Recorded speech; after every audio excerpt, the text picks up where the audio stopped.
नमस्कार. छगन भुजबळ आणि त्यांच्यासारखे असंख्य मंत्री जे अमाप भ्रष्टाचार करून अफाट पैसा कमवतात त्यांच्या विरुद्ध तुम्ही कितीही लढलात तरी काहीही होणार नाही याची त्यांना खात्री असते.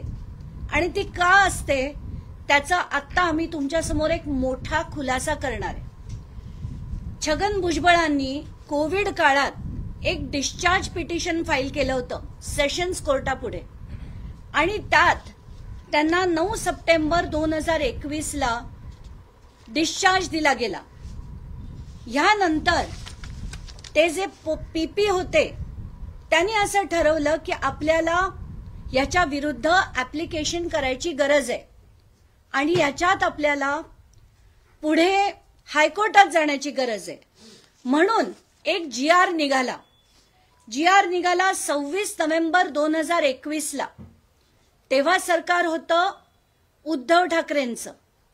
हा जीआरला निघाल्याबरोबर पळत पळत भुजबळ गेले असतील उद्धव ठाकरेंना भेटायला, म्हणून हा जीआर तात्काळ कॅन्सल करण्यात आला. 31 मार्च 2022 ला हा जीआर कॅन्सल केला. म्हणजे हायकोर्टात त्यांच्या डिस्चार्जला, महाराष्ट्र सदनच्या डिस्चार्जला चॅलेंज करण्यात येणार नाही असं सांगितलं गेलं.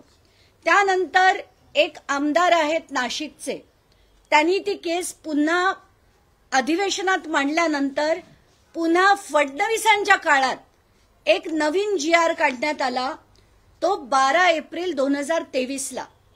हा जीआर निघाल्यानंतर आता आपण 25 मध्ये आहोत. तब्बल 2 वर्ष फडणवीस सरकारने काहीही केलं नाही. याच्यावर ते हायकोर्टात गेले नाहीत, याच्यावर ते लढले नाहीत आणि म्हणून भुजबळांसारखी माणसं धडाधड माझ्यावर डिफेमेशन केसेस करायला गेलेत. त्यांना मी तिथे कोर्टात बघून घेईनच, कारण माझ्याकडे सगळं स्ट्रॉंग एव्हिडन्स आहे.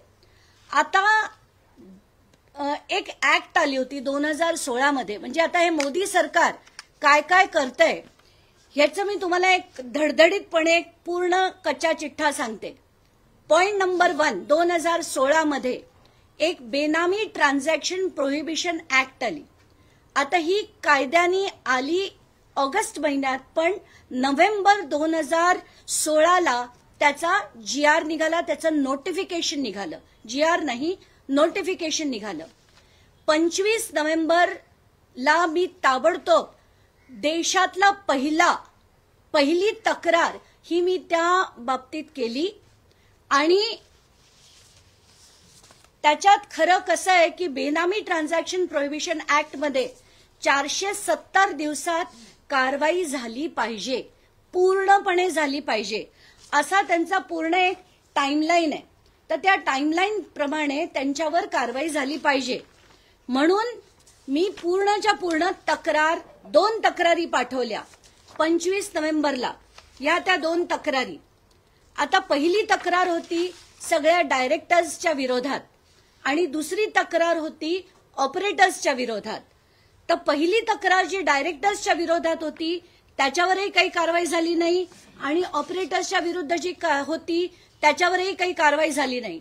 म्हणून 1 वर्षांनी म्हणजे 2017 मध्ये मी पुन्हा एक कंप्लेंट केली की मरीन लाईन्सला एक अल जबरिया, तुम्ही कधी तिथे जा, अल जबरिया नावाचं एक बिल्डिंग आहे, ते पूर्णपणे भुजबळांनी विकत घेतलं आणि ते प्रचंड मोठं. आता तुम्ही मरीन लाईन्सचा भाव तुम्ही विचार करा किती अफाट असेल. तिथलं अख्खच्या अख्खं बिल्डिंग हे भुजबळांनी विकत घेतलं. त्याची तक्रार मी 2017 मध्ये केली दोघांना, इन्कम टॅक्सला आणि ईडीला.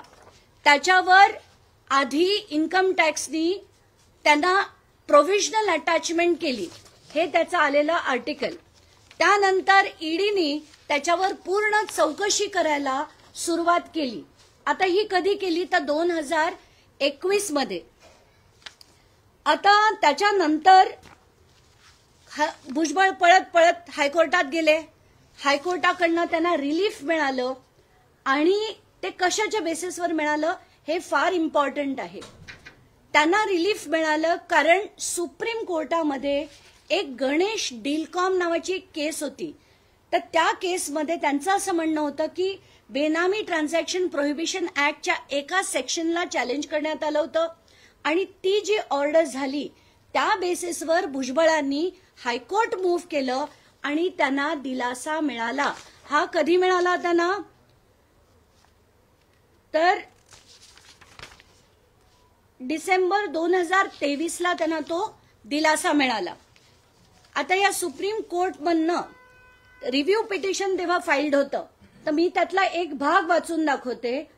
आणि त्या ऑर्डरमध्ये सरळ सरळ जे जुनी सुप्रीम कोर्टची ऑर्डर होती त्याच्यावर रिव्ह्यू होऊन ती सेट असाइड करण्यात आली आणि त्याच्यात सरळ सरळ लिहिण्यात आलं, या सगळ्या कॉपीज मी तुम्हाला देते, याच्यात सरळ सरळ लिहिण्यात आलं की the signed order and the judgement dated 23 August has been recalled.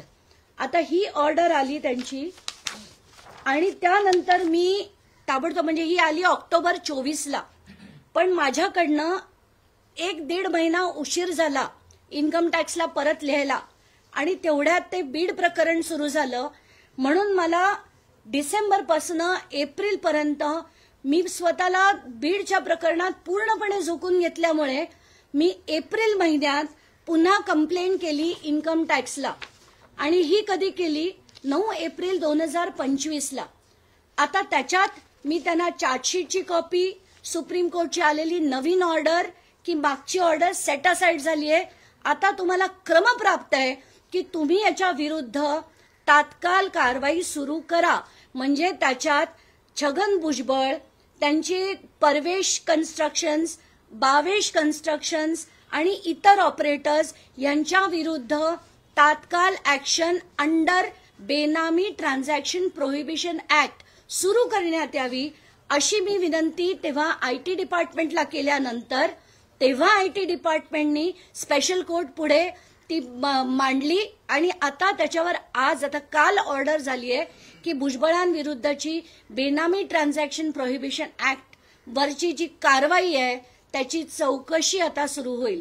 म्हणजे तुम्ही विचार करा की 2016 ते 2025 तब्बल 9 वर्ष म्हणजे ऍक्ट आणायच्या, छान छान फॅन्सी ऍक्ट आणायच्या.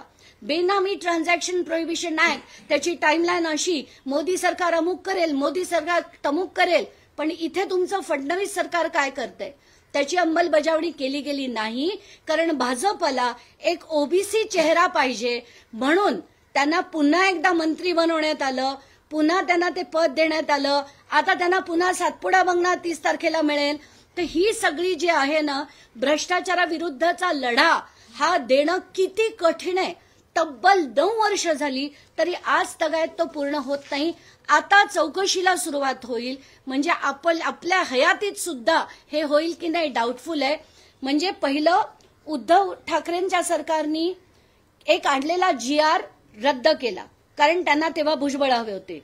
मग भुजबळ गेले फडणवीसांकडे, मग फडणवीस सरकारला ते हवे होते ओबीसी नेते म्हणून त्यांच्या विरुद्ध GR आणून सुद्धा कारवाई केली नाही. आता या सगळ्याला आपण काय म्हणायचं? हे राजकारण आता इतकं थर्ड ग्रेड झालंय की आपल्या देशातल्या लोकांनी नुसते कर भरायचे, यांचे खिशे भरायचे आणि न्याय मात्र आपल्याला मिळणार नाही, भ्रष्टाचार कुठे थांबणार नाही. तुम्हाला कोणाला काही प्रश्न विचारायचे असेल ना नक्कीच विचारा.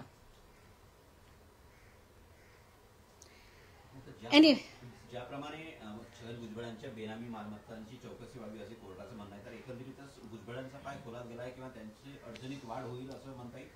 प्रचंडच. कारण त्याच्यात त्यांच्या सरळ सरळ मिळालेल्या पैशातनं 125 कोटी रुपये कसे कसे गेले, त्या व्यतिरिक्त त्यांची बेनामी प्रॉपर्टी किती आहे. आता जसं मी म्हटलं की अल जबरिया कोर्ट नावाचं अख्खच्या अख्खं मरीन लाईन्सला बिल्डिंगच्या बिल्डिंग आहे आणि अशा अफाट प्रॉपर्टीज, मग त्यांची नाशिकची असो, लोणावळ्याची असो, त्यांचं बांद्र्याचं फ्लॅट्स असो, या सगळ्या गोष्टी डिस्प्रपोर्शनेट ॲसेट्स वेगळ्या केसेस आहेत. आणि ही बेनामी ट्रान्झॅक्शन प्रोहिबिशन ऍक्ट खाली केलेली जी केस आहे ती अतिशय गंभीर आहे, कम्प्लिटली फिट आहे फॉर ऍक्शन.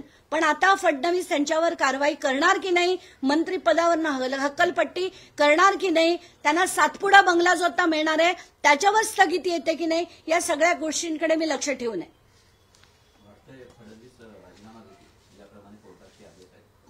त्यांनी फडणवीसांनी जर राजीनामा घेतला नाही तर कोर्टाकडनं मी त्यांना भाग पाडेन की यांचा राजीनामा झालाच पाहिजे, कारण हे जे सगळे कायदे आहेत त्याच्याप्रमाणे यांना कुठल्याही पदावर राहण्याचा आता हक्क नाहीये. ही कारवाई त्यांनी जी बंद केलेली होती ती रिओपन आता झाली आहे, त्यामुळे आता it is a complete open and shut case, याच्यात काही डाऊट नाही. पण आता याच्यात आणि काही गेम्स यांनी केले, जसे GR बदलले गेले तसं काही केलं तर सांगता येत नाही.